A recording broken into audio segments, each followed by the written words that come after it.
Oui, je crois qu'il faut que nous retournions à nos monnaies nationales, en accord, avec un plan prévu, réfléchi, planifié avec nos partenaires européens. Sortir aujourd'hui de l'euro, unilatéralement, provoquerait une catastrophe. Ça n'a jamais été mon projet. Non, mais je parle pas de votre projet, je vous dis, voilà, des hypothèses. Donc nous, on demande de réparer cette erreur de l'euro et puis de se concerter pour mettre fin à cette expérience. Ça peut se faire sur plusieurs mois avec nos partenaires européens, mais il faut le faire maintenant. C'est-à-dire que je ferai ce que vient d'admettre comme étant la meilleure des solutions deux prix Nobel américains et le conseiller financier le conseiller du Financial Times, c'est-à-dire une sortie concertée et planifiée de l'euro avec les partenaires européens. Vous nous dites dans votre programme que vous allez sortir. Ah non, monsieur. J'ai dit que si sortir de j'allais l'euro. négocier. Mais négocier quoi? Puisque c'est pas négociable, c'est un traité qui est interdit. Oui, mais monsieur, si l'ensemble des pays européens veulent sortir de Oui, mais vous êtes à 17. Oui, il n'y a pas de problème, on est Alors à comment 17. on fait pour négocier avec 16 personnes? À propos de la sortie de l'euro, il semblerait que les traités l'interdisent en dehors du contexte de la sortie de l'Union européenne. Tiens. Il y a un article Vous n'aurez 5. pas dit. Pardon? On nous aurait menti alors. Ce sont les articles. Un seul article permet la sortie de l'Union européenne, c'est l'article 50, que défend M. François Asselineau de l'Union populaire républicaine, qui est interdit des médias et que vous connaissez parfaitement, n'est-ce pas? Oui. Une question rapidement. Vous dites nous allons sortir de l'euro si vous êtes au pouvoir avec nos partenaires européens. S'ils ne sont pas d'accord, on sort tout seul? Non, mais je crois qu'ils seront d'accord. Ils seront d'accord parce qu'encore une fois, les peuples ne sont plus d'accord avec les plans. Est-ce que voter pour Marine Le Pen, oui ou non, c'est assumer éventuellement le fait de sortir de l'Union européenne? C'est assumer quelqu'un qui aura le courage et la volonté de protéger les intérêts de la France et des Français. Quitte à sortir de l'Union européenne, Madame Le Pen? Virgule. En renégociant les traités européens. Et si ça ne marche pas, on sort et on se débrouille tout seul? Ça marchera. Ce qu'on est en train de vivre, les hommes politiques n'osent pas l'admettre parce qu'ils ne savent pas quoi faire, parce qu'ils sont perdus, parce qu'ils sont un peu lâches aussi et paresseux. C'est la faillite du rêve européen.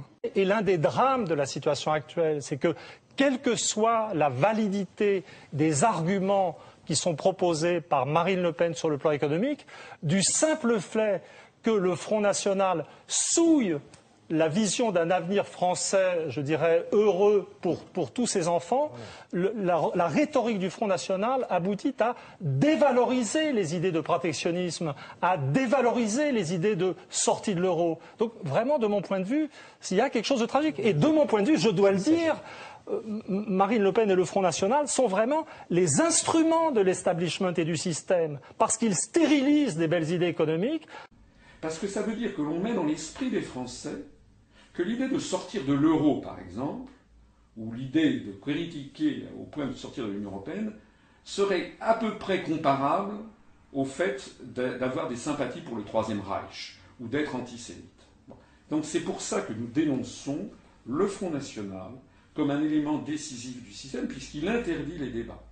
Ce débat en France est réservé à la télévision, à Madame Le Pen, pour qu'elle dise ça, et puis qu'après elle fasse un dérapage pour parler des immigrés. Donc du coup, alors que c'est un vrai sujet, 85% des Français se disent « Oh là là, je ne peux pas être pour la sortie de l'euro, puisque par transitivité, si j'ose dire, ça voudrait dire que je suis le pénis et donc que j'approuve les propos immondes qui sont tenus de temps en temps par la famille Le Pen. » Et le fait média du jour, c'est donc cette incroyable déclaration. Hier soir sur France 2, dans Envoyé spécial, un incroyable dérapage d'une candidate du Front National devant les caméras de l'émission qui n'a pas hésité à comparer Christiane Taubira à un singe, un énième dérapage verbal. Nouveau dérapage de Jean-Marie Le Pen, interrogé sur le communautarisme, l'ancien leader du Front National a une nouvelle fois dépassé la ligne rouge.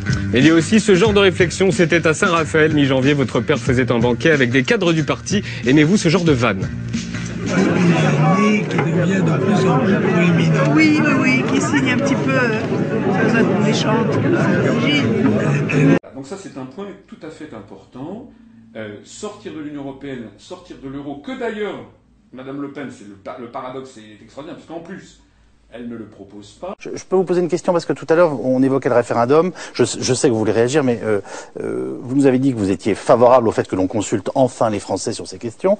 Et qu'on les écoute quand ils se sont prononcés aussi, parce que ça n'a pas été le cas en 2005. Très bien. Mais vous, personnellement, Marine Le Pen, s'il y avait un référendum, est-ce que vous voteriez pour quitter l'Europe Je vous dis, non, je peux pas vous répondre. Quitter l'Union européenne. Non, je peux pas vous répondre parce que je vous dis, non, je peux pas vous répondre. Quitter l'Union européenne. Non, je peux pas vous répondre parce que je vous dis, non, je peux pas vous répondre. Quitter l'Union européenne. Non, je peux pas vous répondre parce que je vous dis que moi, si ce référendum intervenait, par définition, comme personne autour de cette table ne voudrait l'organiser, c'est donc que je serais arrivé au pouvoir. Et je me donnerais un an pour négocier tout ce qui m'apparaît comme étant profondément négatif dans l'Union européenne. J'y arrive, tant mieux. En l'état, je demande aux Français ce qu'ils en pensent. J'y arrive pas, les Français diront également ce qu'ils en pensent. Mais encore une fois... Excusez-moi, vous pouvez pas fuir cette question, c'est un thème sur lequel vous êtes en permanence. Je vous demande, est-ce que vous avez envie de sortir de... Est-ce que vous n'attaquez que l'euro ou est-ce que vous attaquez l'Europe? Ma question est simple et je pense que les téléspectateurs peuvent le comprendre. En cas de référendum, est-ce que vous voteriez pour quitter l'Europe? C'est simple de répondre, non? Je vous dis, moi, il y a énormément de points qui doivent être négociés, voilà, clairement.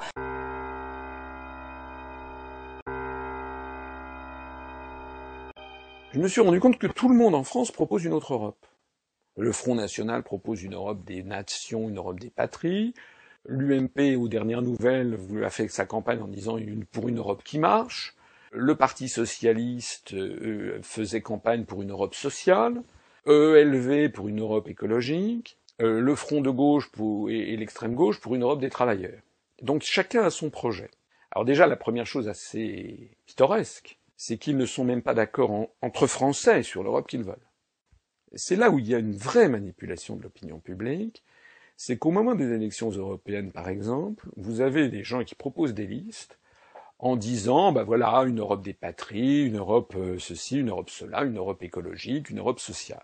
Mais il n'y a aucune liste qui dit aux Français, si on veut changer d'Europe, il faut changer les traités. Or, les traités se changent à l'unanimité. Un État peut faire échouer une modification. Donc, quand on propose une Europe sociale, ou une Europe écolo, ou une Europe ceci, ou une Europe des travailleurs, c'est pas aux Français qu'il faut aller le dire. Il faut d'abord que les partis politiques aillent voir les 27 autres États et peuples, et propose donc le même projet avec les 27 autres États et peuples en disant voilà, nous avons 27 partis frères dans les 27 autres, pas 22, pas 24, 27, plus la France, puisque ça doit être à l'unanimité. Il faut donc que tous les autres États, dans tous les autres États, il y ait un parti qui propose exactement la même chose. Une Europe version Mélenchon, c'est comme les bandits manchots. Vous savez, dans les casinos, quand vous avez le jackpot, vous tirez. Pour avoir le jackpot, il faut que vous ayez, mettons, je crois qu'il y a quatre fenêtres, ou 5 fenêtres. Il faut que vous ayez les 4 fenêtres ou les 5 fenêtres d'un coup qui tombent sur jackpot. Et là, vous savez que ça n'arrive presque jamais. Mais là, c'est pas 4 ou 5 fenêtres, là, c'est 28 fenêtres. Eh bien, faites un calcul statistique. C'est ce que j'ai fait. J'ai présenté ça dans l'école des étudiants de Polytechnique qui n'ont rien trouvé à redire, parce que le raisonnement mathématique est le bon. Ça fait 0,15 à la puissance 28. C'est la probabilité, qu'elle puisse arriver, c'est 1 seconde tous les 37 trillions d'années. Tous les 37 milliards d'années. Autrement dit, jamais. Si les Français qui veulent vraiment que les choses changent continuent, certains d'entre eux, disons 15 à 18%, à voter pour le Front National d'un côté, et les autres, environ 10-12% à voter pour le Front de gauche de l'autre côté, ça, ils vont se faire plaisir. Ça, ils auront des moments d'adrénaline au moment où ils mettront leur bulletin de vote dans l'urne. Ça va ils vont se défouler. Mais je prends le pari que s'ils restent comme ça, en 2017, nous aurons le même scénario. Alors, si on veut vraiment que la France se désintègre, il faut continuer comme ça. Voilà. C'est très grave, ce que je dis. Si les Français continuent, du moins ceux qui votent pour le FN et ceux qui votent pour le Front de gauche, continuent à ne pas vouloir entrer dans le raisonnement que je leur présente, il ferait quand même bien d'y porter attention, puisque tout le monde me reconnaît que depuis que j'ai créé l'UPR, tout ce que j'ai dit s'est réalisé.